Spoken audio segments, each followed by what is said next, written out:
is the story of Genesis, the story of creation, the beginning of life. So Noach represents the next stage of life, which is corruption. You know, we all begin our lives innocent, pure, and then things happen. Every one of us has our moment where we lose our innocence in different forms and fashions. Hopefully for most of us it's not in any traumatic and dramatic way. But everybody, life begins in a very pure way as a newborn, but then we enter into a world which isn't so perfect. So the chapters of the Torah which reflect really life itself and history, and also in a microcosm, our own personal lives, the chapters also reflect this sequence, where Bereshis really talks about creation, the Garden of Eden, the way things are what were meant to be, and Noach, the way things become.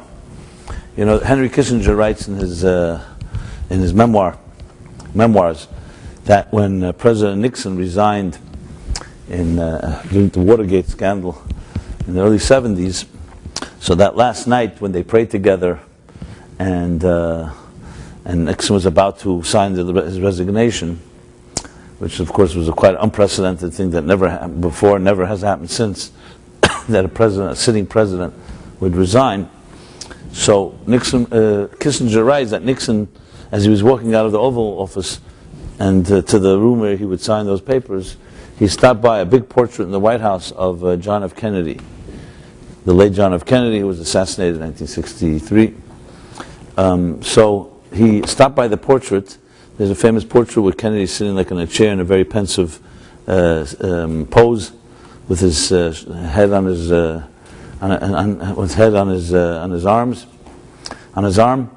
and this is what Kissinger says. Kissinger writes that they heard Nixon speak to the painting, you know, muttering or whispering.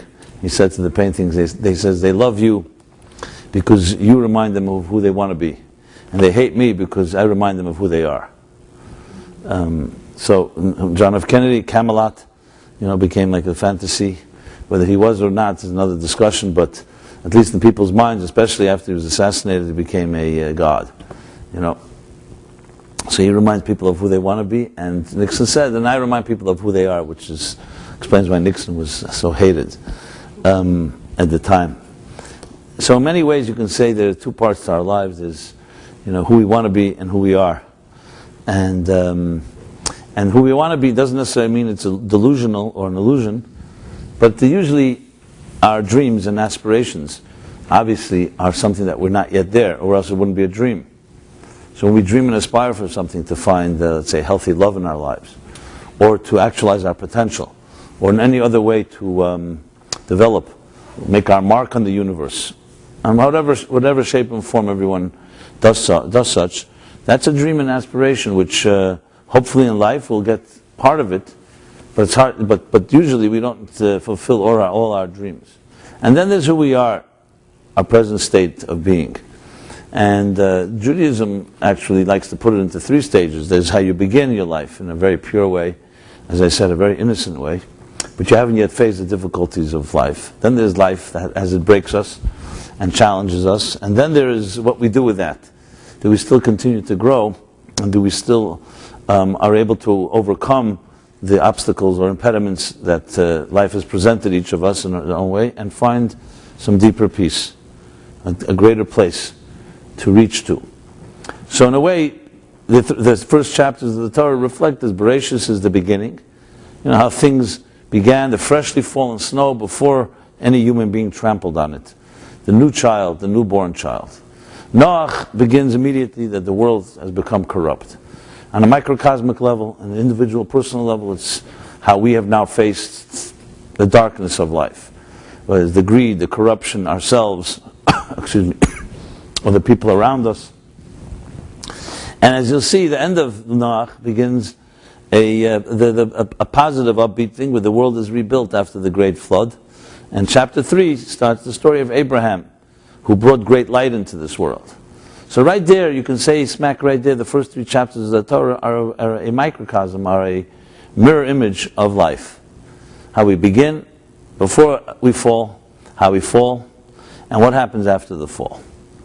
Now many of us, of course, get resigned and don't pick ourselves up, or we stop dreaming and through enough disappointments, enough broken promises, enough shattered dreams and so on, we don't necessarily continue and forge ahead with the fortitude and energy and power that would really help us grow. So the Torah tells us that's not the case. So this chapter is, as one of the Hasidic rabbis says, that this chapter, especially at the beginning, puts you in somewhat of a more somber mood. It's a little more melancholy, because it talks about how the world is destroyed, self-destructs due to its own corruption.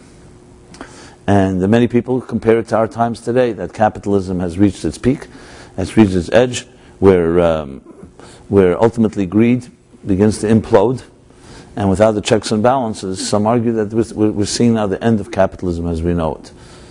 Which had a good run, some say, 200 years, 150 years, but the capitalism as we know it will not survive.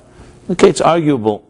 There's no question that it's definitely going through plenty of market correction, no pun intended, and I would want to discuss that point right here. It's not the theme of this discussion. So many compare this to compare, if you read this chapter about how the world begins to turn on itself, when there's enough greed and there's enough self-interest, begins to conflict with one another, we have a situation where, who do you trust? Who do you trust? The financial markets, the leadership we have. I mean, every day another piece of news that just exposes yet another corrupt individual. Money talks, and money has power, and some people have gotten away with it, and some haven't. So anyone that's not so naive and somewhat a thinking individual knows that for everyone that has been caught, there are probably 1,000 that haven't been. And bottom line is, if you can get away with something, how many people would you really trust without somebody watching them? And now when you don't have necessarily the checks and balances of overseers and stuff like that, that has failed the system, one has to wonder. Now nobody likes to think about an apocalypse, an economic apocalypse, because it's just too terrifying to think about. America can't go bankrupt, etc., etc. And I'm not here trying to plant any negative feelings or seeds. I'm not necessarily part of the Occupy Wall Street gang, but nevertheless, it does reflect on the resentment and the anger and a system that is pretty broken. And how far it'll go, no one knows. It definitely doesn't look so great, So in many ways, this chapter is a good reflection of how human beings can fall to the lowest. But the end of the story is always a happy one. From a Jewish perspective, and especially if you look at the Jewish people as a people, we've seen the abyss many times, and we have survived. Not only survived, but thrived. So there's no question that we can make it through anything. But doesn't mean we should be naive or unrealistic about situations, When there's crime and corruption and greed, that's a reality. The question is, how do you transcend it? How do you preserve? How do you protect yourself? So we have the story in this chapter, how Noah and his family are told to build an ark. And an ark that would protect them, refuge. So while the world was self-destructing and destroying, Noah and his family and the animals and creatures they brought into the ark were preserved. I've discussed this point many times, so I'm not going to go into it. I just want to mention it briefly. What it means on a personal level, the raging floodwaters represent all the corrupt forces of life, all the things that overwhelm us. They can be psychological waves and floods. It can be emotional ones, and it could also be, as it says, and sometimes it's just simply the overwhelming nature of having to make ends meet. Economic anxiety is actually used as an expression by some of the mystics to explain what means raging floodwaters. It's compared to economic anxiety over not being able to make ends meet, which can feel like a flood. Feeling like when you're like flooded with debt is even the expression. Overwhelmed, which again is a very strong reflection of many situations today, unfortunately.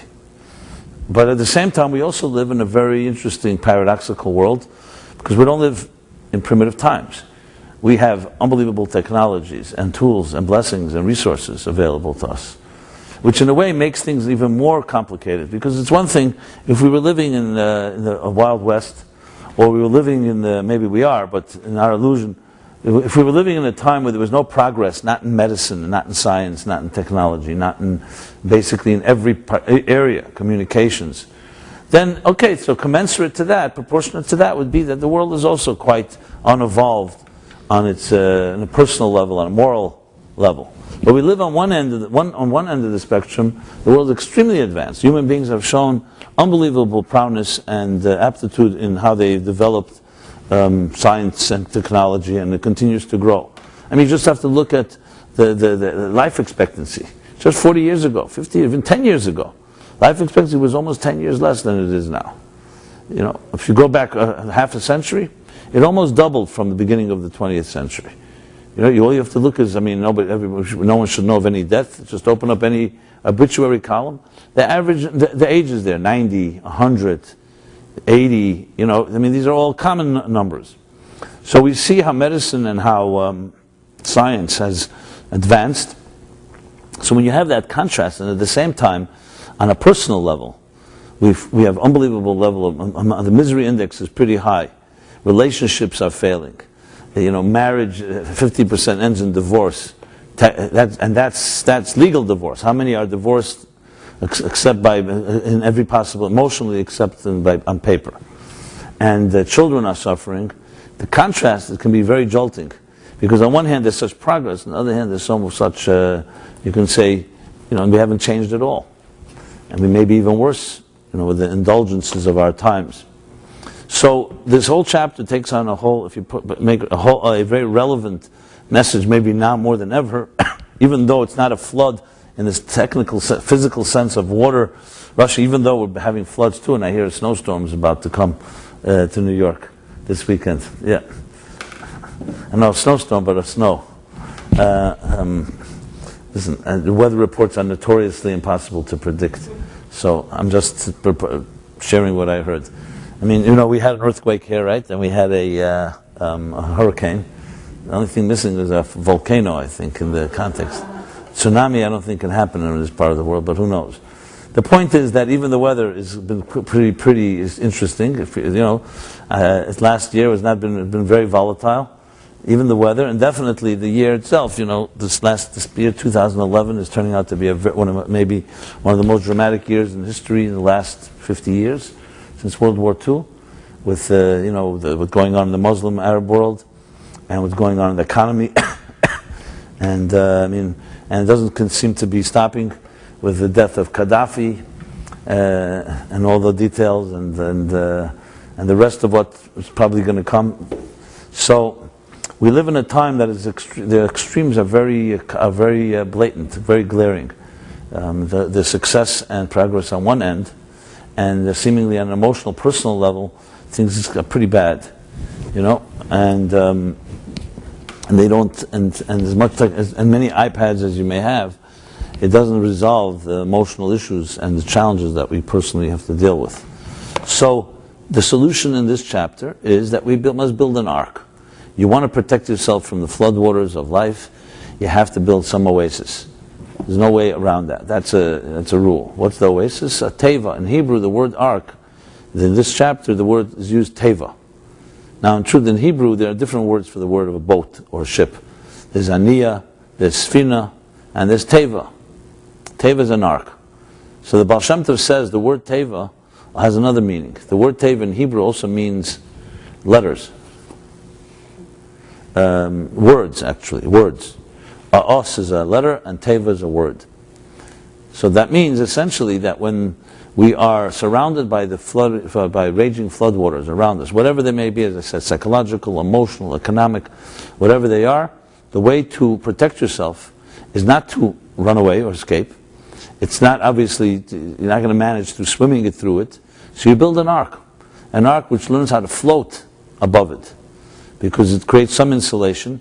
And you actually use the floodwaters it helps you rise if you have that protection. So what does the Baal Shem Tov say?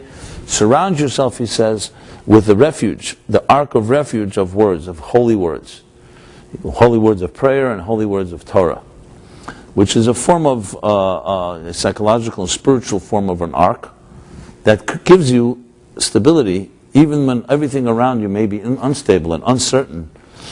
When you commit and you build yourself this sacred space, that creates stability, and nothing can compromise that if you build that ark. You don't build the ark, God forbid, then you are exposed to the elements. And that's the basic solution, that you have to have an ark of holy words. And that can be a classes, it can be through reading, through praying, in private, in public, however through groups. Something that gives you an ability to transcend the circumstances around you. And if you think about it, it's both simple and quite brilliant, because what it tells us is that when you study these words and you connect to them, they give you another perspective on life, and therefore the things that could have shaken you up yesterday become less frightening. It's really about understanding and creating a spiritual perspective to life, which has different resources and tools that usually a material world does not have. You see, materialism by definition is volatile, is ever changing. The food you ate yesterday did not last for today. The money you spent, everything that's materialistic, everything of the world of matter erodes, ages, and dies. So even while it's there, how secure can you really be? It's something that you know is constantly changing and temporal, and will ultimately erode and ultimately die. So even though it may look very powerful right now, but if you think about it, it's only as powerful as long as it lasts. Whereas spirituality by definition does not age or erode. So you can say the body ages, the soul does not. As a matter of fact, the expression is the soul actually gets younger, because it gets more powerful, because it's not exposed to and not shaped by the elements.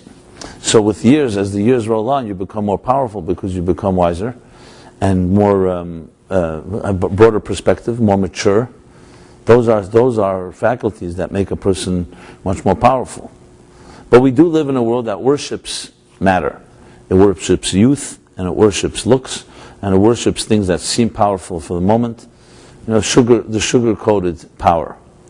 Even though our minds may tell us it won't last, but if it looks strong and it's instant gratification, that seduces us. So building an ark of words is really connecting to something that is beyond the here and now, and therefore can withstand its pressures and can withstand its challenges. It's not an accident that the Jewish people are here today, and at the same time they happen to have also a Torah that they never forsook. What would you say? Forsaked. Yeah, forsook. Right. As a matter of fact, we read the Torah once a week on Shabbat, but we also read it Mondays and Thursdays, an abbreviated section. Why? Because Moses, in his wisdom, decreed and an edict that just like a human being cannot last 3 days without a drink of water, same thing, since Ein Mayim Ela Torah, Torah is compared to water and sustenance, spiritual sustenance, that 3 days should not pass without reading the Torah. So we have Shabbos, Monday, Thursday, and Shabbos again. So there's always the Torah is being read. Besides the study of the Torah that some study every day and many hours a day and so on. But minimum, these 3 times a day, 3 times a week. So it shows you there's something to hold on to, and that's why, and when you hold on to something that's greater than you are, and greater than I, and greater than anything that's mortal, it gives you the power of immortality to be able to withstand some of the forces of the mortal and limited world. And that's what the Baal Shem Tov briefly says about the ark. But this is a theme I've discussed many times in this class at length. You could will definitely find it online, both in writing or in video form or audio. What I wanted to talk about is an additional element which I believe I haven't discussed here, and that is based on a Rashi, the commentaries on the section here in the Torah that talks about this flood. So it says like this. Let me read to you a bit. We're reading here in the second chapter of the book of Genesis. I'm reading chapter 7, verse. Not chapter 7. I think it's chapter 6, verse 12. No, I'm sorry, chapter 7, verse 12. So it says like this. Just to give you a little background before I read this particular verse. As I said, the world became corrupt. That's how this chapter begins. Well, it actually begins, these are the children of Noah, who was a righteous man in his time, but then it continues and says, the world became corrupt and essentially self-destructed, which in a sense is what, when it says God brought a flood, it's really cause and effect that human beings brought it upon themselves. They were so cruel to each other that the world can no longer coexist. But God tells Noah to go build an ark, but he tells it to build it slowly. And because he wanted the people to ask him, why are you building this ark? And maybe they would wake up, it would be a wake-up call. But to no avail. Noah builds the ark, to the chagrin and to the anger and the mocking and the cynicism of all the people around him, with being told that a flood will come. So after the ark is built and Noah is told to gather his family and all the creatures, and 2 of each creature, and 7, the whole details, then the story begins with the actual flood. How does the flood begin? That's the interesting thing.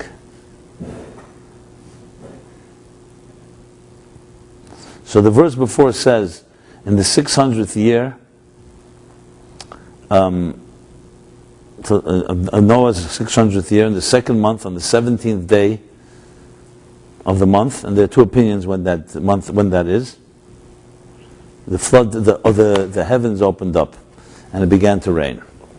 And that's the expression, this verse 12, Vahi Geshem ala aretz, and it began to rain, Geshem. So Rashi, who cites this from commentaries, Medrash and so on, asks a question. A few verses later, literally 5 verses later, the verse says, and there was a flood for 40 days and 40 nights. And here it says there was a rain for 40 days and 40 nights. Why the distinction here? It says Geshem in Hebrew is rain, and Mabul is flood. Should have said flood. The flood began. Clearly it implies that there was something before the flood. There was a rain before the flood. And Rashi says like this, that when it began to fall, the rain, it began to fall with compassion. Meaning that it came as raindrops, like a regular rain. It did not begin as a flood. And in case, so she'im yechzuru, if they would do tshuva, if they would have returned, that's the word, yechzuru, they would have returned, then this rain would have become gishmei bracha, rains of blessing. But when they didn't return here like in tshuva, did not return to a better path in their lives, it became a flood.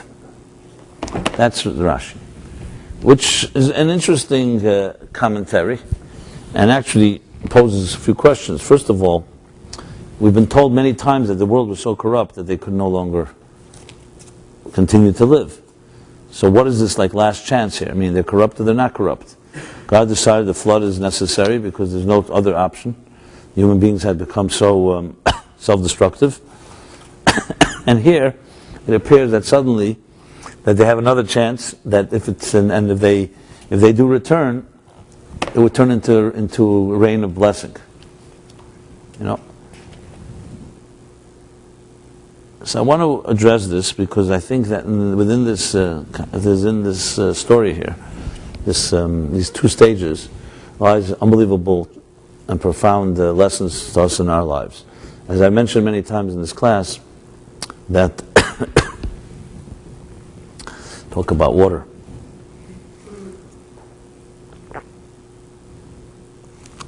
I mentioned many times in this class that the Torah is not a history book, and it's not just a book of inspiration. It's actually a spiritual blueprint.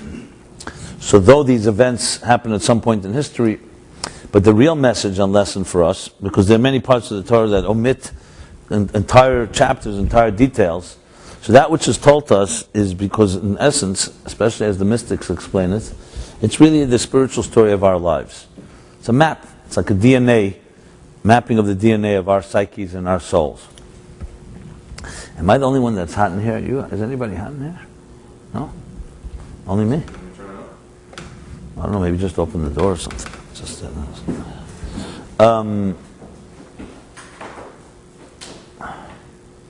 So, therefore, every detail in this chapter here is not just telling us about what happened, the rain, didn't rain, it's about our own lives. So here's the big question. We're often trained to think in terms, even from early education, every human being has strengths and weaknesses. We have our assets and our liabilities.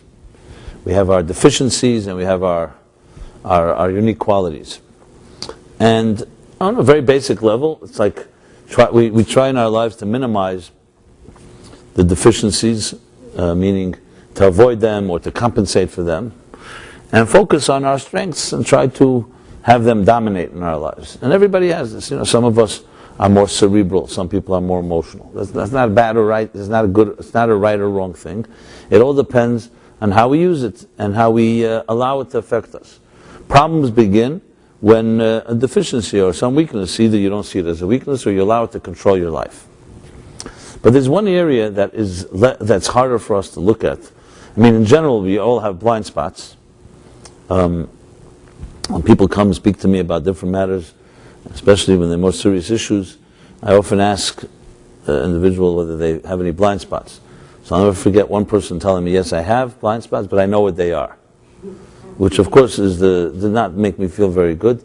It made my heart drop because that's the worst type. If someone knows they have a blind spot, then you can and they don't know what it is, so you can help them find it, discover it. But if someone thinks they know what it is, that really becomes troublesome, because then there's nowhere to go.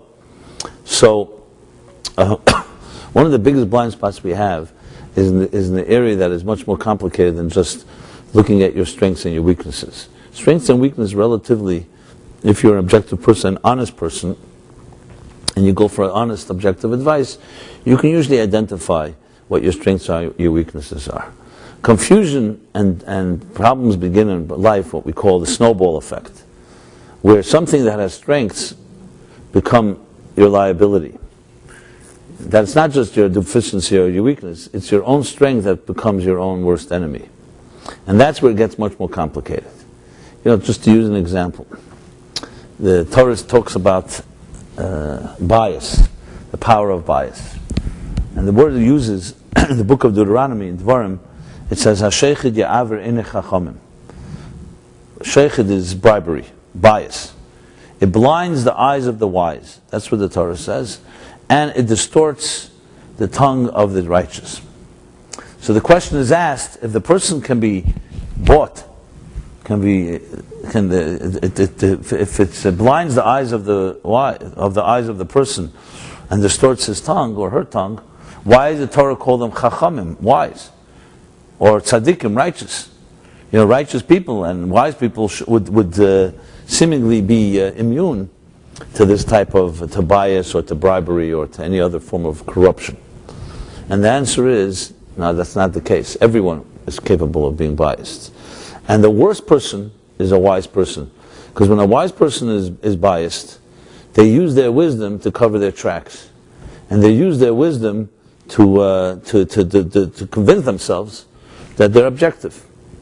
Someone that's not so smart doesn't have that same capability.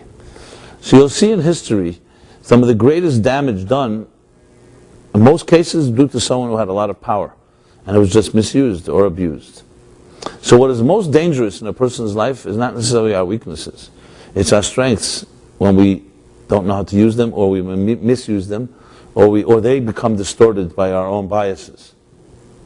So there's an expression in the Talmud that says, "Kol hagadol mechaveru yitzrei gadol mimenu." The greater the person, the greater the evil inclination, the greater their challenges. Because when you have greatness, and you have charisma, and you have wisdom, and you have whatever strengths a person may have, if that's not used properly, it can become very powerful, destructive force.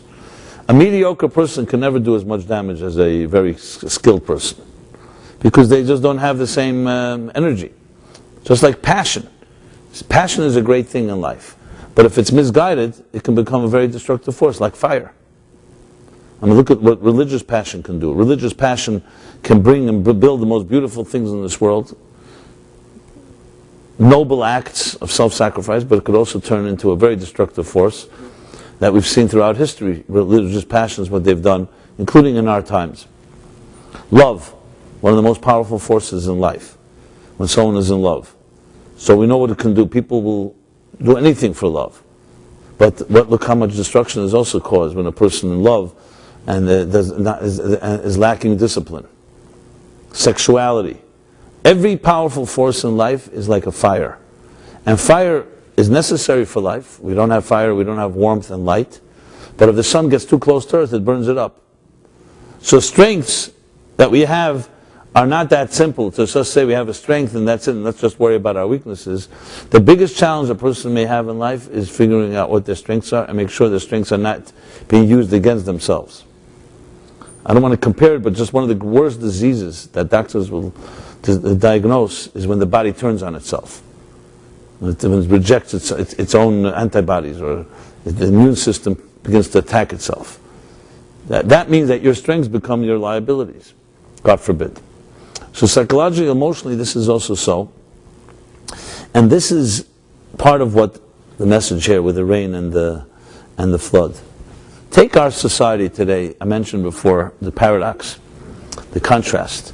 On one hand, we have such success in almost every field. Look at the advances, as I said, in medicine, in all the sciences, in technology, in communications. You know, the ability that you can just sit in one place, right here, have everything at your fingertips, anytime, anywhere, anything.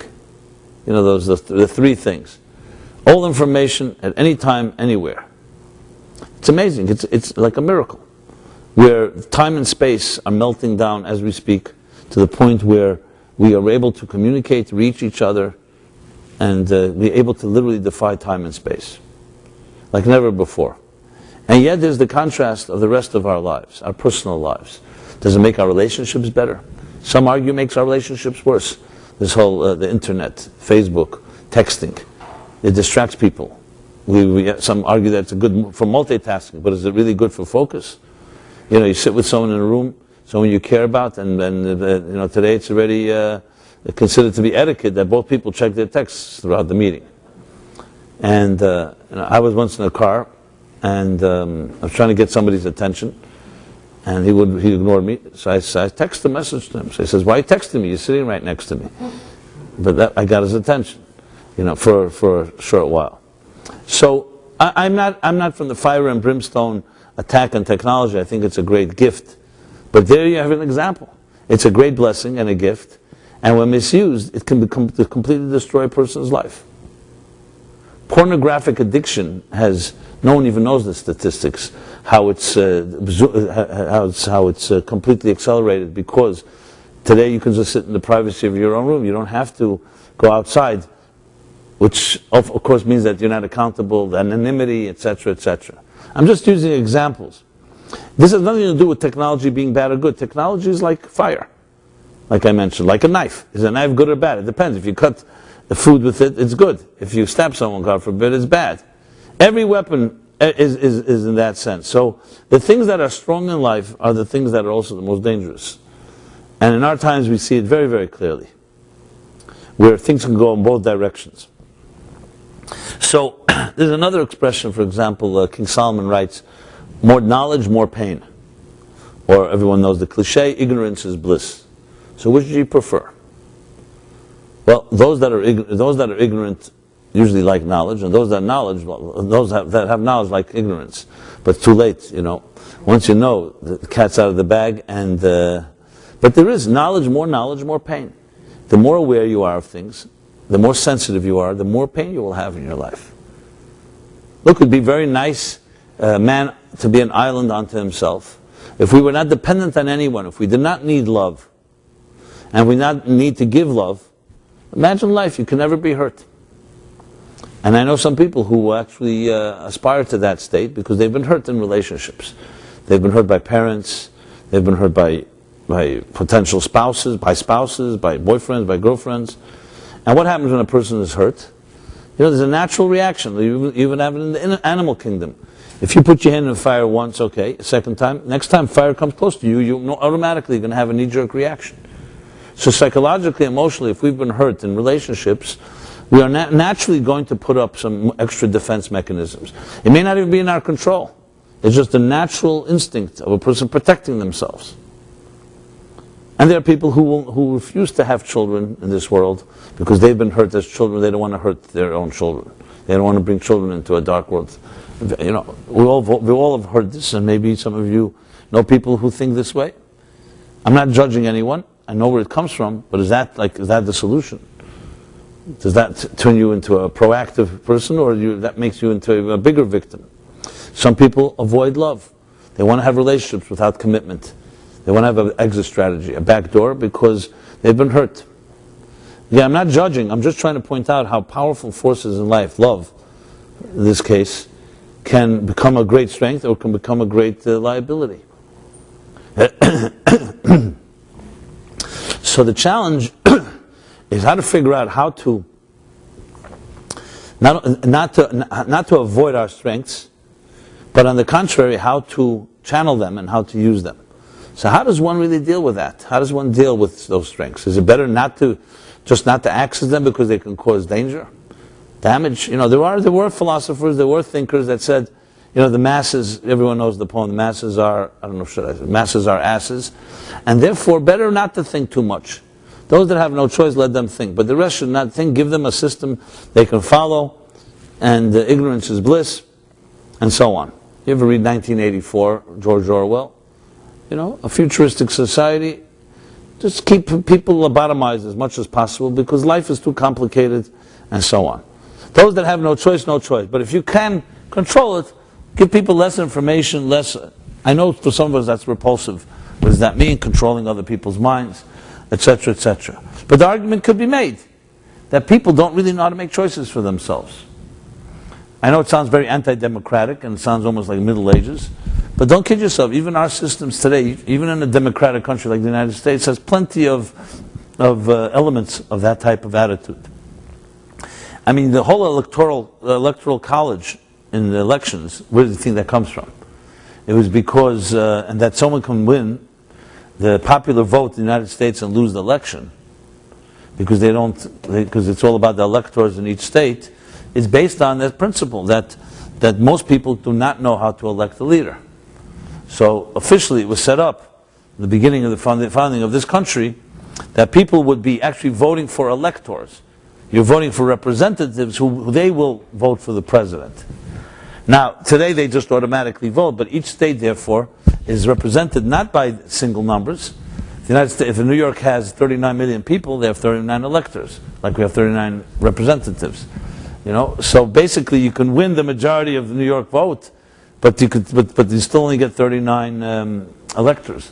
It's somewhat still a throwback to what once was the lack of trust in individuals being able to vote and elect for someone. I know most of us don't really relate to that, but the fact is it still remains a very powerful theory, and some even wonder whether the Middle East can ever really be a democratic society. This, of course, is based on the fact that democracy and freedom are not the same thing. The Nazis were called social democrats. They also elected Hitler in a free election. He didn't force himself, and nevertheless, just because a majority votes for someone doesn't mean you're going to have a free society. You could elect someone that's a Nazi as well. But anyway, I don't want to digress. This is another topic. Go back here to the theme here. The point is that freedoms and blessings are very powerful forces, and each of us have many strengths, and it's your strengths that can end up being your biggest problem, not your weaknesses. That's the point here. And to use an example, talk about failure. People don't like failure, but many say that success is much more complicated than failure. The classic story, the joke about the Jew gets up in the Knesset in Israel and says, I have a solution to all our problems. Instead of fighting with the Arabs and the Muslims, let's attack the United States of America, Israel. They'll, of course, beat us, and then they'll rebuild us out of guilt, like they rebuilt Japan and Germany after World War II, and we'll become a major superpower. That's an original idea, right? What do you think? But an old Jew gets up in the back of the Knesset and says, a very nice idea, but one little problem. The problem is, what happens if we win? You understand? What happens if Israel wins? The thing is that it's one thing, Jewish people especially, have mastered the art of self-defense. We know how to survive. We've survived it all. And after a while, when you build up very good defense mechanisms, and then you come into power and you're given success, you're often at a loss of what to do. Because you develop tools to protect yourself from enemies. What do you do now when you don't have anyone attacking you? What's your vision? This is also true psychologically, and been demonstrated and proven time and again. Children who grew up in a very chaotic and traumatic home, God forbid, and develop very, very acute, keen sense of danger. They're very, very aware, very sensitive, every little move. They're extremely, extremely ultra-sensitive. And they're excellent in times of crisis because they lived in a crisis situation and they figured out ways to protect themselves from crisis. When a child like that leaves the home and grows into an adult, one of the challenges is to teach that adult now that you don't have to be in panic mode all the time. And there's some people that are so addicted to it, they actually create crisis. It's their comfort zone. As weird as it may sound, to those that don't relate to this experience, they create crisis, because that's what they've become accustomed to. They expect crisis. And you have actual documentation of people who've been abused or hurt. And when someone loves them in life, they're expecting the next thing is that that person is going to slap them or going to hurt them in some way. Because that was as a child, that's how they were programmed. The one that loves you hurts you.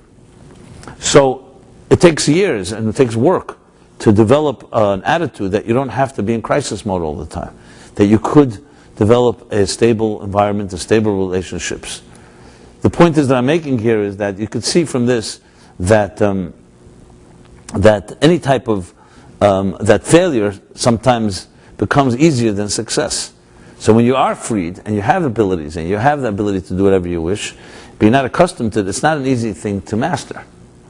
And the same thing is with our strengths.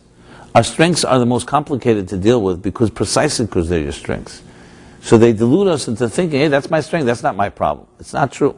Your strength is your biggest challenge, as I mentioned, because how do you use it and how will you use it? So here you have So here you have the story that the world became corrupt, and God said the flood is essentially the cause and effect of a corrupt world self-destructing. But it starts coming down as water, as rain, as he says the word compassion with compassion. That if they will return and mend their ways, the rain would turn into gishmei bracha. To rain a blessing, because we know rain is a blessing. You know what's the opposite of a flood? Is a drought. Which is worse, a flood or a drought? It's hard to even say. You know, but both are destructive. There's an expression in the Talmud where one of the scholars, there was a drought in Israel, a famine, and he went to pray for rain to come down. His prayers worked, and it didn't just come down, it came down like a flood. So he had to come on a second set of prayers, and he has the expression, Reiv Teva Ein Yechem L'Kabel. All this great good, we cannot contain it. And the second prayer was that the rain should come down, not in buckets, but as raindrops. So rain is an interesting metaphor for what we're discussing here, for blessing. But the blessing of rain is a dual one.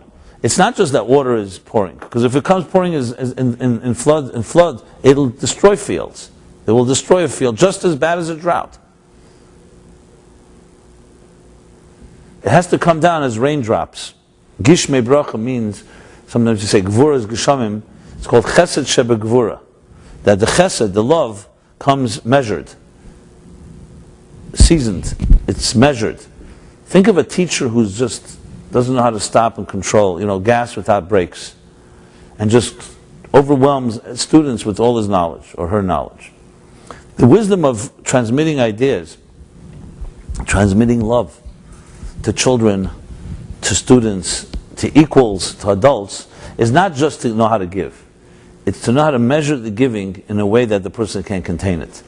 There are people who kill each other in the name of love, and with love in mind, because it's love on my terms. But if it's not love on your terms, it can be it becomes a flood. So yes, a drought, it's not a drought. A drought is withholding love altogether. There's no water. So the flower will wilt, will wither. But too much love will destroy as well. So the key is to learn how that blessing called water, which is a blessing, a gift, should be measured and transmitted and manifest in a contained way. Which is complicated, because if you're in the mode of giving, I want to give. Why don't I just continue giving, giving, giving? It's very hard to put on the brakes when you're in the middle of pressing the gas. If you're in the mode of thrust forward, you don't want to step back. But that is the dance of life. Everything healthy in life has to be such that even when it flows, it has to flow in a way that can be contained. Or else it becomes just as destructive as if you withheld it altogether. And there you see a perfect example with water. Water is a blessing, like fire I mentioned. But if it's uncontrolled, it becomes a flood. So the story here is actually that what's going on here is that the corruption of the people came because of their strengths, not because of their weaknesses. They were very powerful individuals that lived. And then they became selfish. And when you become selfish and you're a powerful person, you become very destructive. So there was no question that they had strengths. The question is now, what are they going to do with it? And that's the story that the Torah tells us. That even to the last moment, your strengths are always there. But you have to know how to measure it. You have to know how to contain it. And therefore the flood, per se, is water. It's a cleansing agent. It's a powerful agent, a thing that makes things grow. It's only destructive when it comes like a flood and it's unceasing and overwhelming. It's not per se destructive if it comes as it comes. So you have here the story where you have your strengths, your blessing can become a curse. The blessing of rain becomes a curse if it just doesn't know how to stop. If it doesn't know how to come down in raindrops. And the same thing is in our own lives. We have many, many strengths, and the big challenge is how do you control, how do you channel your strengths to be effective and to be a blessing to yourself and to others. So what's the ultimate secret? The ultimate secret is that idea that I've shared many times here. It's called bittul. What really is the cause of the destruction in any situation? It's you do it on your terms. So let's take an example in a loving relationship, okay? Two people love each other. And one person wants to give a lot of love to the other. And just to use this case study, this situation, that the other person cannot contain all that love, at least not right now. They need their space. They're not ready for what you have to give. What's happening? In the name of love, the person is going to hurt another person because they just want to give, even though the other person is not able to receive it right now. Essentially, the strength called love has become an extension, an agent of selfishness. Because it basically means it's on your terms. You're not thinking about the other person, it's about you. So in a sense, it's the equivalent of you withholding love. Because when you're not in the mood of giving, you don't give. And when you are in the mood of giving, you do give. But there's another person to consider. Which is why in Judaism, a wedding is held under a canopy, a chuppah. The message of it is that there are three partners in a relationship. There's man, woman, and God. There are three partners. And it's not just that God for religious reasons. It's understanding that both men and women, both spouses, both partners, understand there's something that's transcendent, that hovers above them, the chuppah. It's more than the sum of the parts. It's not just about what I want, what I don't want. It's not just about my needs or not. Because even if, let's say, two people's needs happen to intersect, so it's mutually beneficial to love each other, but that's based on their mood at that moment. And what happens if the next day one person says, it's not as beneficial for me, or I want more, or I want less. I want to give more, I want to give less. The God ingredient, the God dimension adds into the equation that it's not about you. There's a higher picture here. Love is not just about another need being met, whether it's the need to take or the need to give. It's about a profound, transcendent relationship that's beyond just human needs. It serves our needs, but should not be driven by your need. So the problem with all strengths, when do they go awry? When do they become destructive? Is when you become the factor. So then now your strength is an extension of what you need. Then suddenly you become a self-made person. Suddenly your strengths become an extension of all your weaknesses, of your selfishness, of your narcissism, and so on. The world was corrupt. As Rashi says earlier, they were corrupt primarily between each other. They were stealing from each other. They were unethical. They were cheating on each other, etc., etc. And they were great people. They had strengths, and that strengths became liabilities because they became all about me. It's the me that ultimately destroyed it. You know, rain, if you're able to have an interview with rain, even though rain is not exactly able to, you can't really communicate with it, but if you're able to have an interview, you think about it. What is rain, what message, what knowledge does rain have that it knows to come down in a way that can be absorbed by the earth before the next raindrop falls? It's giving, it's definitely love. Rain is a metaphor for love. It will water the fields, will make things grow, but it has that restraint, the yielding, because rain understands, it has the bittul, that it's not just about me bestowing my blessing on earth. I'm being sent as an agent of God's to bring life to this world. And life, if it's necessary to bring life through water, great. If it's necessary through restraint, that's also part of the blessing. It's not about me and my personality. In other words, basically it comes down to this. We all have our strengths and we have our weaknesses, as I said. The question is, are your strengths yours? Is it all about you and your expression and your ability to do things? Or are your strengths a gift from another greater place that were given to you to be used properly? When a person has that latter attitude, then everything changes. So we have today all the power of technology. We have unbelievable blessings in our time, freedoms, unprecedented. Our ancestors would never imagine a world like ours. The ability really to do anything you like. Now, of course, we have our challenges and there's economic stuff, but compared to what once was where you were literally living under oppression, where there was one monarch who controlled the destiny of an entire country, and if you happen to have a bad day, it can affect anyone at any given moment. We don't have any of that. Our freedoms have become our liability today, because freedom, just like water, is when it's uncontrolled, when it's undisciplined, and it's taken for granted, it becomes a flood. They call this the information age, information revolution. Yes, it's a revolution. It's more like a flood.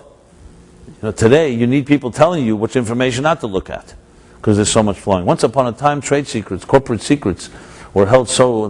Today, everything's out there, but it's so buried among such mountains of information, like a flood. In a way, Google, you can say, has learned to help people navigate through this flood, or maybe create more of a flood. Who knows? Whatever you want to say, however you want to define it. But the point is, information per se, as I said before, now more knowledge, more pain, technology, blessings, freedoms are great gifts, but they don't mean that necessarily your life will be better because of it. It all comes down to whether it's yours, or do you see it as a gift from above to be used to make this world a better place. That's why they say junk in, junk out, in technology. Garbage in, garbage out. It has nothing to do with technology. All it is a neutral tool. It's a sophisticated number cruncher. It makes information travel faster. When it comes down to it, it's really just a matter of quantity. It's not really quality. It doesn't change the information. If you don't have a message of warmth and love, technology is not going to create it for you. If you do have one, technology will get it to more people faster, instantaneous. So what we have is really a neutral situation. That can either be a rain or it can be a flood. And the truth is, all our strengths work with the same formula. And the ingredient that is going to be the deciding factor, whether your strengths will be used for what they should be used and in a healthy way and help your life, or will they become your enemy, is whether you have that element of knowing that it's not yours. That you know that it's like, in a sense, like an agent, as I said, to serve something greater than yourself. There's really no other option. And when you have that element, then your strengths become unbelievable unbelievable strength, because they then become used in the proper fashion. You know when to give and when not to give. And that's what the secret of rain is about. It knows to give, and it knows that the raindrops are also part of giving. The spaces, as they say in design, the white space on a page is more important than the actual black letters. There's more white space on a page than the letters, because the ability to give someone the ability to breathe is just as important as giving them air. So when Moses was studying the Torah with God, it says that the Sefer Torah and a Torah scroll, you'll find there are spaces between chapters, between different sections. And the reason for it is, Rashi writes it in the beginning of the Vayikra, beginning of Leviticus. God said, here are spaces for you to pause and digest and integrate what you just learned. So people ask, okay, well, Moses was a pretty brilliant guy. Why does he need these pauses? But you have to remember his teacher was God, so it's all relative. But each of us, the wisdom and the true mastery of education, of teaching, is not just knowing what to say, it's knowing what not to say. The expression in the Talmud goes, Megala tefach mechasa tfachayim. You reveal an inch and you conceal two. True wisdom is not just a transmission, it's like raindrops. It's giving, but it's giving in a way that a person can contain, absorb. The greatest teachers, should you ever meet one, are those that will plant a seed in you, and 20 years later you may discover, now I understand why it was said that way. Because it's not just about what's given, it's also understanding the spaces in between, the pauses, the silence, and learning to understand and appreciate a person's silence, not just their words. So this is both a process of teaching and also a process of absorbing, of listening. Listening is the same thing. Listening is learning. There's listening to somebody what they say, and there's listening what they're not saying. That also teaches you. I would tell you, it teaches you more. What a person doesn't say teaches you more than what they do say. But you need to have bittul for that, because you can't be intolerant, you can't be impatient. You have to be really dedicated if you want listening with someone you care about, to listen not just to what they say. Most people don't even have time to listen to what people say, let alone what they didn't say. It means that you really are not thinking about yourself. You're suspending yourself and to respect the sacred space of another human being. That's the art of listening. Listening is not as simple as people think. People think, I love to ask people, you're a good listener? People love to say they're good listeners. I rarely have met a good listener. And it's not that because they can't hear what you have to say, because the smarter you are, usually the worst of a listener you are, because you think you already figure it out halfway through because you're so smart. And usually you do pick it up, but you won't pick up nuances. It's like the difference between a person who's born with a great mind, but a person who works hard and exerts themselves. A great mind can catch things quickly. You can get ideas, grasp ideas quickly. But you don't have the thoroughness of a person who has the painstaking effort. I have seen much weaker minds reach much deeper depth than great minds because they had that discipline, patience, humility, and didn't just jump. And I've seen great minds become very arrogant because they do grasp and they take for granted. That's another gift that's taken for granted. So as you see, the pattern here is, the underlying story is that everything is like rain and a flood. And it comes down to understanding and appreciating that it can turn either way. And that's the beauty of this message, that God said, after all the corruption, still, it could have come down as rain and would have turned into rain had you just returned. And it's interesting, the word yachzeru, to return, as you may know, that tshuva in Hebrew does not mean repentance, it means to return. Which really is not just another definition, it's actually contradicts repentance. When we say repent from something, means leave it. You did something wrong, you transgressed, so you feel remorse, and you move away from that transgression and that behavior to a better place. You go away from a bad habit to good habits. When you say return, you're saying you're returning. You're returning to what exactly? Why is tshuva the word return? Like here, yachzeru, to return. And the reason is not, as I said, it's not just semantics. It's a difference in life and death, between light and day. I'm sorry, between day and night and life and death. That's what I wanted to say. In a way, how shall I put it? Christianity's distortion of the concept of the original sin and the effects of, therefore, the need to find a certain Jew to believe in and confess, and that Jew will save you, is a distortion of one fundamental principle. What's more dominant in this world, evil or good? So evil is more dominant, then the only way to get away from evil is to leave it and find something better. But if the world is fundamentally good and a human being fundamentally has a soul that is pure and untouched no matter what they've done, then the process is a process of return and accessing the beauty inside yourself.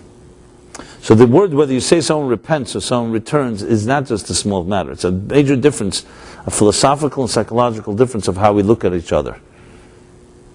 The Torah looks at every person, even the greatest criminal, as basically the good is concealed within the evil. And there is the ability to reconnect to it. That doesn't mean we're naive and that you just let criminals out of prison. You have to protect yourself and you have to deal with it. But you fundamentally believe that a person can return, and they're returning to the essence of who they really are. So it's essentially based on the principle that everything ultimately is really good. Because there's a God in here somewhere. And God has not forsaken this earth, and the devil is not more powerful than God. Even though evil and selfishness can sometimes seem to be more powerful, and often has vanquished and has destroyed good, but good ultimately will prevail. That's fundamental Jewish theology. And based on that principle, it's about returning. See, even a corrupt person who's used his strengths or her strengths for the worst has the ability to return, to re-access that strength by eliminating, obviously, the excesses and the selfishness, how it was used, and channel it again to blessings, blessed rain instead of a flood. Or, if a person does not, as Rashi says, then it turned into a flood that self-destroys you and everything around you. That's the story of a human being's strengths. So strengths are complicated because they are strong, and they give the illusion of strength, and they are actually strong, and because of that, they are much more deceptive. You know, as I said earlier, when you know you have a weakness, so this is a weakness, you avoid it, you want to compensate, you try to some way minimize it. But when it's your strength, your guard is not down, your guard is not up, because it's a strength, and you think your strength, you can do anything with it. And it's not true. You look at all strengths that lack humility, they end up becoming the most destructive. The strongest people, the people with the greatest love, the people with the greatest intentions, are the ones that created the most destruction in this world, because it became them. So yes, it begins like rain, and it can end up being like a flood, and that's up to us. That's our choice. So here we live in this world of freedoms, and with all the gifts that we were blessed with. What is our challenge? Our challenge is not to take it for granted. Our challenge is to realize it's not just our God-given gift, that we just have a sense of entitlement, that everything is for the taking. That's that's what this society can create in a human being. I could access anything without effort. Once upon a time, if you wanted to eat dinner, you had to work 7-8 hours in a field to be able to get the food to sustain yourself. Today you don't need to do any of that. So it creates an illusion and a distortion of effort versus return. We live in a world like that. I mean, again, I'm not here to talk about criticizing the society we live in, but what do you think is ultimately, you look at, you just walk into a casino and see how people are obsessed with that thrill. Complete, false, distorted thrill. And a society like ours, what we do is, okay, we don't allow gambling into every city, so we just relegate certain corners. And of course the money that it generates is very, very lucrative. But think about it. Think what does it do to the human psyche? What does it tell us about our society? This was non-existent hundreds of years ago. We didn't have the luxury to sit around and knock on a slot machine, because you're busy struggling to survive. So don't get me wrong, I think the gifts that we have are unbelievable. We have free time. And I just saw a statistic, I think I mentioned it in this class, I don't remember, a very interesting statistic. I wrote about it a few weeks ago. It was a naval, a four-star general in the Navy, United States Navy, a Jewish guy who came from the shtetl, who came up with this theory in the 50s. It was a very powerful theory, I forgot his name. It'll come to me in a moment, or may not.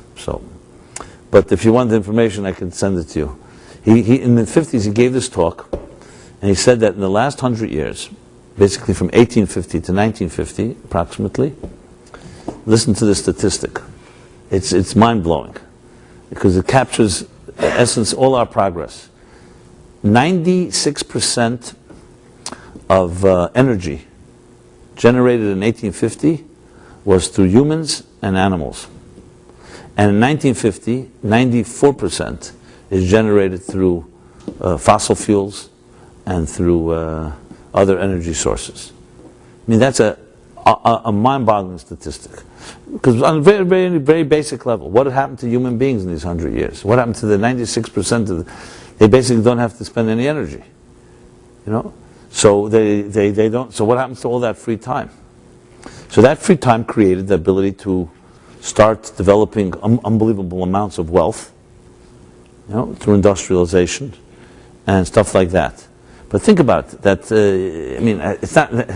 It means that most of the time, most people were busy expending energy to survive. Today, we don't need to do that. Today, you can sit anywhere. You can order in whatever you want. You don't have to go to a farm. You don't even have to go to a grocery store. You could have it. You could sit in your couch potato, and then have potatoes come delivered to you. Does that sound poetic? Maybe it's the beginning of a poem. But the point is that again, it's a gift. But what happens with that gift? What happens with all the free time? What happens with the leisure, the sense of entitlement, the distortion that you don't even know how much effort has to go into actually earning something? Why do you think it's you think it's an accident that people are resistant to invest energy in the love and the relationship?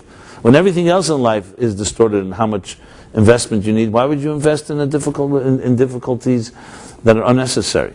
So we create the illusion. I just want to have the benefits without the investment.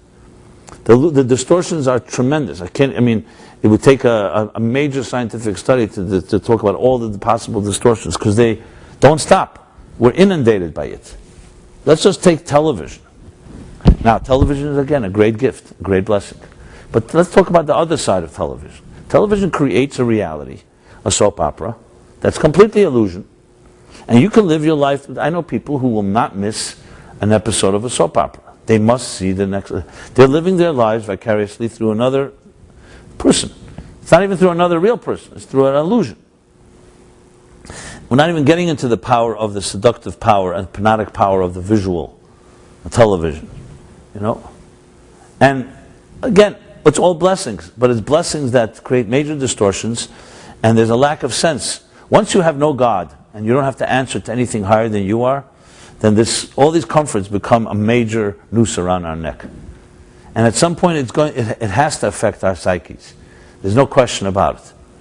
So it's a gift, and you can get away with it for a while, but somewhere it's going to haunt. You know, I was blessed to have my little grandchildren running around my house, right? And they always put things in perspective, because they're not bought into all our man-made so-called machines. And I remember I was in South Africa last summer, and then the summer in August, and one of the talks I gave Friday night was, "Is your self-worth defined by your net worth?" And my son had just given birth to a baby boy, just before South Africa, I just seen the baby in the hospital. So I decided I'm going to pose the question as follows. And it worked pretty well. It was a few hundred people. I said, "Let me ask you something." And I just had a little baby grandson, and I had a little conversation with him the first few days of his life. Figuratively speaking.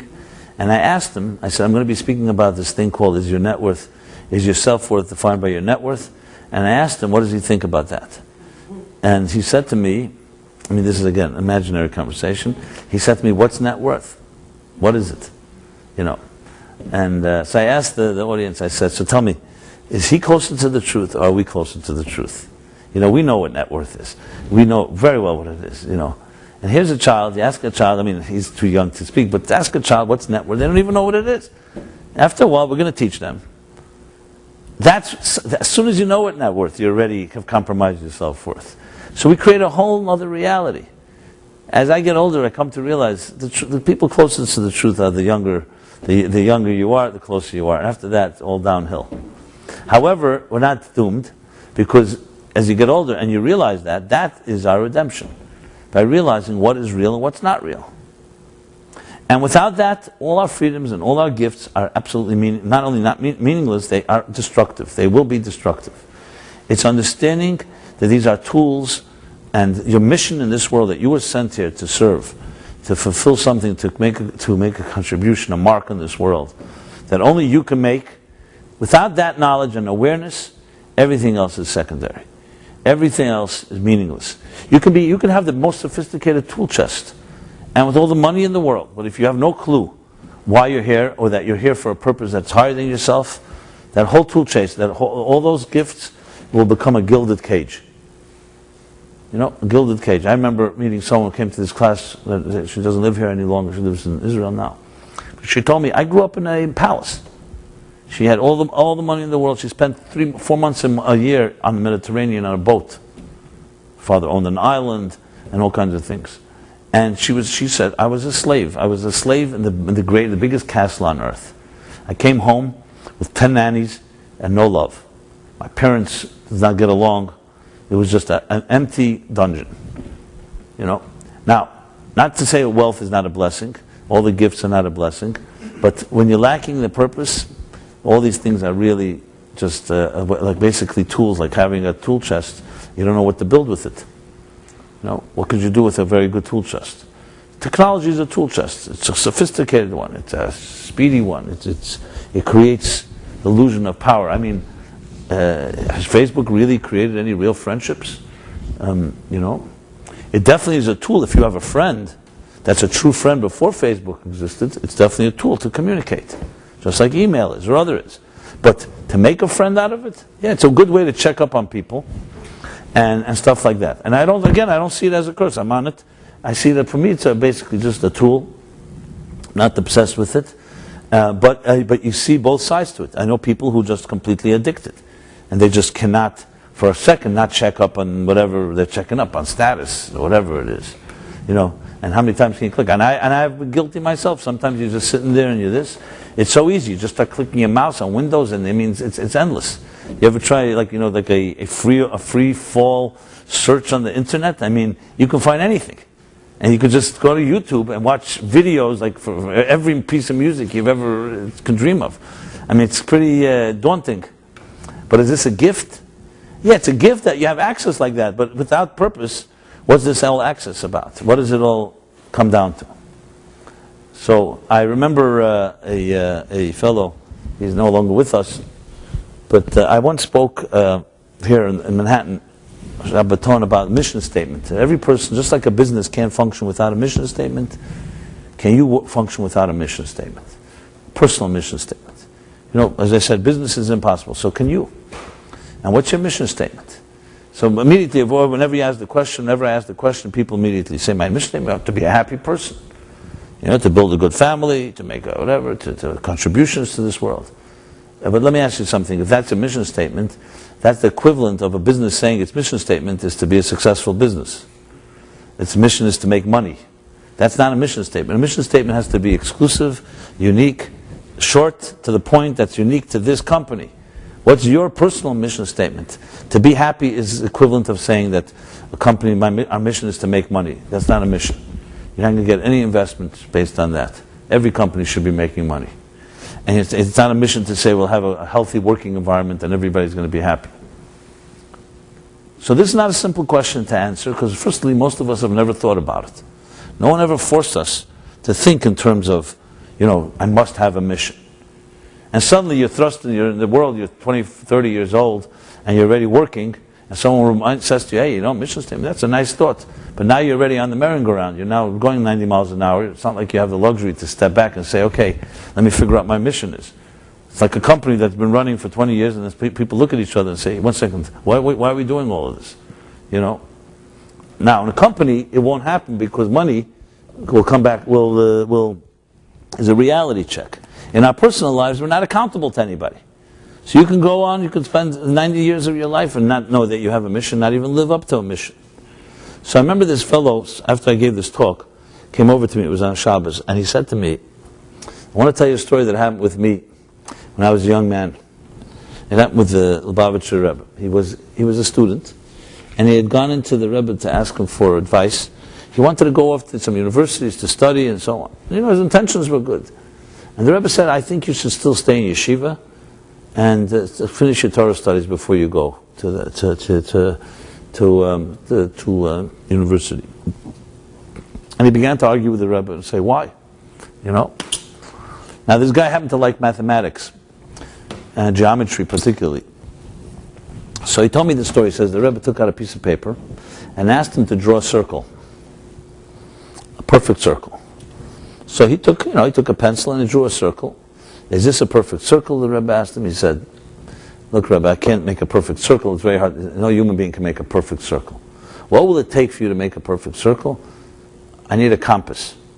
So the Rebbe had him draw a compass. He gave him a compass, the good old-fashioned compass. You stick the needle in, and you keep it stable, and you make a circle around a center point, the circumference, which is equidistant from the center. Diameter and the radius. And so the Rebbe asked him, so what was the difference? Why couldn't you draw the circle a perfect circle without the compass? So he said, very simple. The compass created a center that was stable and solid, and then I could build a circle and draw a circle around it. And here's what the Rebbe told him. It's a very powerful metaphor. He said, all of knowledge that you'll ever gain, wherever you go, is all about drawing circles. Knowledge cannot give you the center. Knowledge is a tool when you have a center, when you have a focus, a focal point of your life, why you're here. Then that knowledge could help. If not, you'll constantly draw circles. Some will be complete, some will be jagged, some will be almost complete. Then you'll draw another circle, another circle, another circle. It's the purpose of your life to know your mission is the center, and everything around that's the hub, and everything else are like spokes that connect to your mission. Very similar to what a mission statement is. One mission. Google's mission statement is to organize all the information of the world and make it readily accessible, something like that. It sounds so simple, but it drives everything they do. And when they do something that doesn't fit that, there's debates, it can destroy a company. Again, Google is not perfect, it's just an example. Microsoft's mission statement, the last I checked, was a computer in every home and in every office. You think, what does that have to do with Microsoft? Everything. Because if you want a computer in every home and every office, you better make software that's going to be indispensable to everything you do at home and everything you do in the office. And that's what they do. Everything, from recipes to word processing to spreadsheets, etc., etc. So the point is, in a personal mission statement is the center, and around that comes the circle. And that means that you are here to serve something greater than yourself. And then anything comes your way, the greatest gifts you will not take for granted. Because you have the humility to understand that it's given to you as a gift to do something with it. As soon as you eliminate that element, that you're here to serve something greater than yourself, then whatever's given to you starts the entitlement. You start thinking that you really deserve it. You start thinking in terms of, you start taking it for granted. And then complacency will set in. Because there's no sense of mission, there's no sense of urgency. Whatever happens, happens. Like the famous joke, the guy that asked his friend, what's worse, ignorance or apathy? And he said, I don't know and I don't care. Apathy is what sets in when you have too many options, when you have the luxury to just sit around. We have today a lot of free time. I don't care how busy people are, we have a lot of free time. And the best proof of it is look at sometimes when you're forced to not do what you think you must do, and you realize you can survive without it. We create certain obligations. We have a lot of free time. And as a result, if you don't fill it with that higher purpose, trouble will be brewing. So this lesson I find to be extremely powerful, this idea that something begins as a blessing and then can become a curse, or it can remain a blessing. That was what the rain represented. It was a perfect message to that generation and to our generation. Here are your gifts. You have many of gifts. These can either be a flood or it can be rain. It'll either make things grow or it will destroy. And there's really no third option. That is actually nice to hear. I hate when I go to these restaurants where there's menus that are like 20 pages long, and it can take you like an hour just to read through it all. You want to have just 2, 3, 4 options, and that's it. So you don't really, the less options sometimes the better. Short is long, as they say. So here we go. We have this chapter, the flood. Today we have our own different floods, and it's about finding that focus, finding that sense of purpose, and humbly embracing it, humbly saying Hineni, and humbly recruiting yourself, drafting yourself into the war. But it's a war. It's a healthy war. It's a war that reflects not a war, God forbid, against enemies, or a war that's with firearms or with death, but it's a sense of urgency that I'm here on a mission, and you're given that many hours, that many years in your life, and you're given many gifts, and that focus is what drives your life. That's what it comes down to. So, how do you begin? Practically, I've suggested this many times, it's a good suggestion, especially coming from the new year, that tomorrow morning, and every morning afterwards, as soon as you awake, we Jews have this tradition called Modani.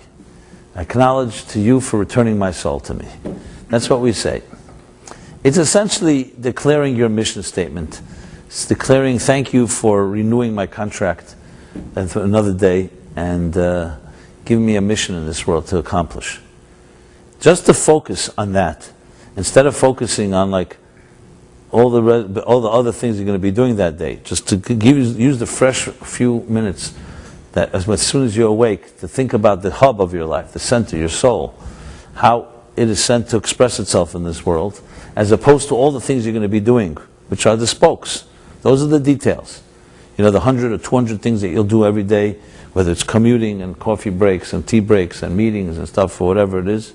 These are all the pieces, but they all are connected by one center focal point, and that is that my soul has been returned to me. So try it out. If you have never said this prayer, try it out, and if you have, say it with intention, with the right kavanah. Think about it as you're declaring your personal mission, and when you work on it, slowly it'll begin to give you that much in return. And the second suggestion is, before you go to sleep at night, instead of falling asleep with the television on or newspaper on your nose, to go to sleep the last moments with something sublime. Read something that is spiritual, a prayer, a poem, a book, anything that is not of the material that you were occupied with all day. Because when you go to sleep with all the anxieties of the day, then your sleep is just an extension of the anxieties. Take a break, and like last few moments before you go to sleep, bring something fresh in, so at least your sleep will be informed not just by everything that happened throughout the day. And then when you wake up in the morning and you acknowledge that soul, trust me, do it every day and every evening. You tell me what results you'll find. I've tested it, not just with myself, but with many others. And you'll begin to yearn and more than yearn, what was the word I wanted to say? You'll begin to what's stronger than yearn? Okay, I don't know. What? Pine, huh? Desire is good, yeah. More such moments. And then you slowly start creating signposts throughout the day that keep you aware of not being overwhelmed and consumed with the details, and let's put it this way, with the means, and really appreciate the end.